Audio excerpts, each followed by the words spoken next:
I'm Mellie. I was born and raised in Seattle, Washington, 36 years ago.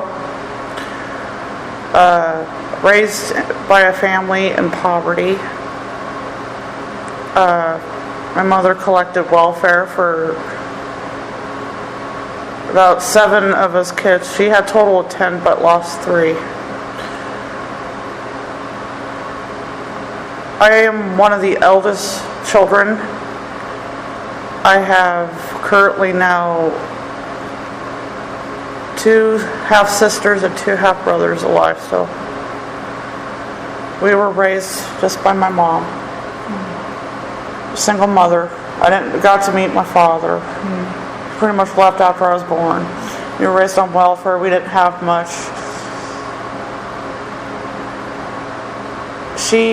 My mom had her good traits and her good side, and she would have her bad days. The only one thing my mom made sure to, she made sure she had a roof over her head, clothes on her back, and food on the table. But I felt that I didn't get the love. There was no love in the family.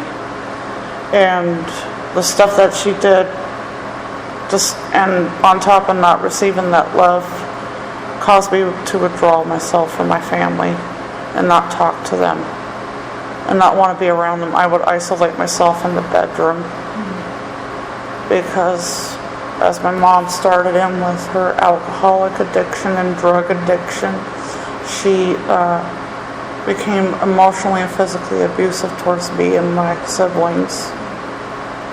And my siblings were mean to me and did awful things like tease and all that stuff, and put me through more torture to where I had to withdraw myself from people. I went to school, kids picked on me, called me names, like every name in the book, beat me up on the playground. That caused me to further withdraw myself from people and isolate. And I stuck it through till high school. I didn't really talk to any of the kids in high school. I went to school, did my studies, and got good grades. I graduated, made it through high school, and there was dreams that I wanted to get into, but one thing when I was a senior I got fed up with was people making decisions for me.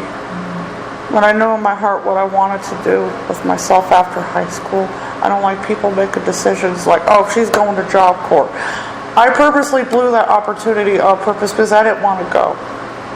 I wanted to do something else, but that decision was forced on me. And during my teenage years, from 15 till, I don't want to really, I'll talk about it. But after I left home at 19, I finally flew the coop and left her and went on my own, became homeless. I'd rather be homeless than put up with my mother. She completely neglected, ignored me, and put me through all that crap. I forgive her, though. That's the thing. I forgive her each and every day. And I still love her. I wish she could have been a better mother, but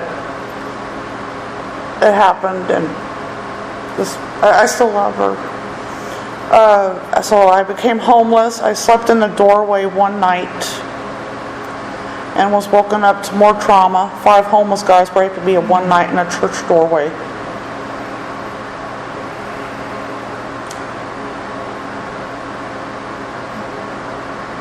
I was so terrified and scared. I decided I need to go to a shelter. So I went into the Downtown Emergency Service Center, stayed in their shelter for a while. That's where I met my husband. Charming guy. He was one of the decent guys in that shelter that I was able to sit down and talk to. He would listen, and I would listen to him, and we would kiss in the shelter, and the manager of the shelter would say, "None of that, guys," and we would have our this. I felt connected with my husband, and my husband saw firsthand how my mother was because I took him out to meet her.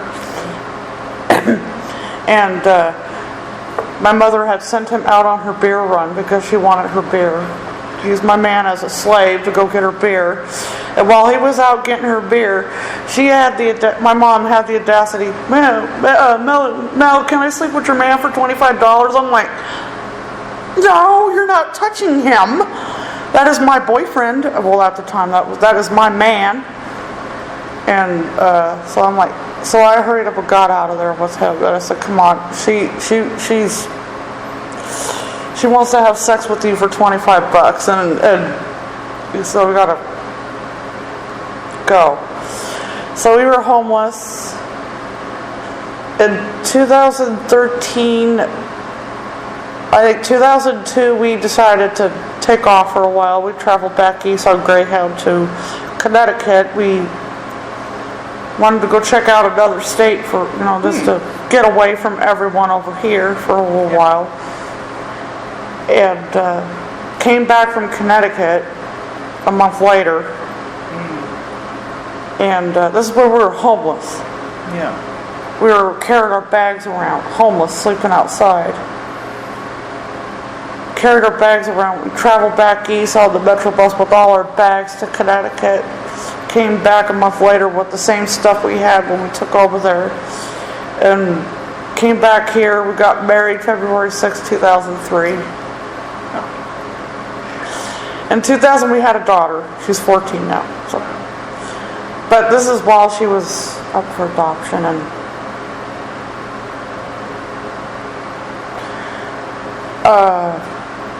then we decided to go back over to Connecticut, get away somewhere. So we stayed there longer this time. We stayed there like 2 months.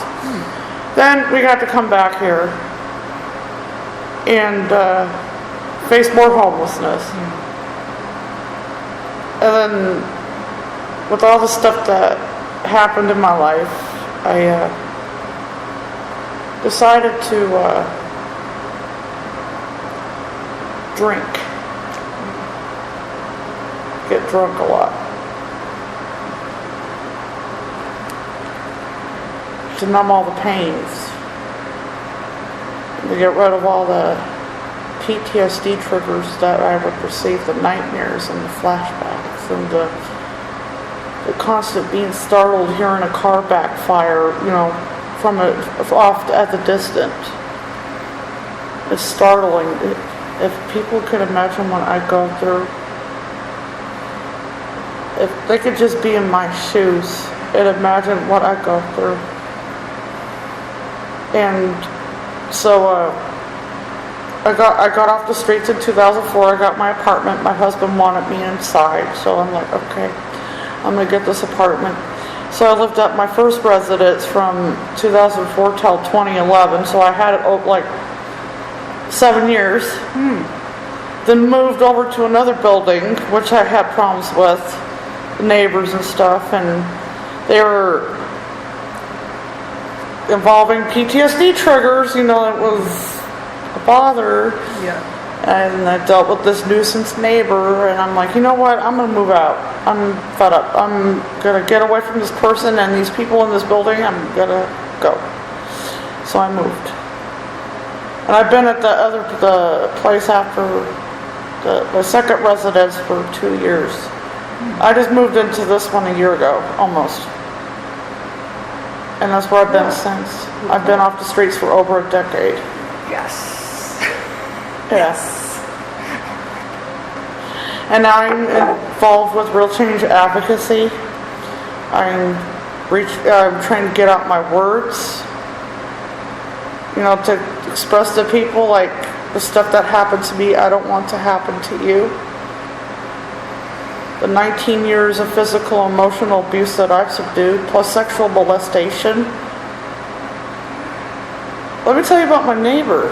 I'm not ashamed of this. Because if I see this dirtbag on the street, I want to kick his ass. I'm going to kick his ass for what he did to me. I was going to go down and tell my neighbor at 9 years old what my mom was doing to me, abusing me, and I wanted out of that house. You know what he did? He took me up to his bedroom and molested me, pulled my pants off, and masturbated all over me.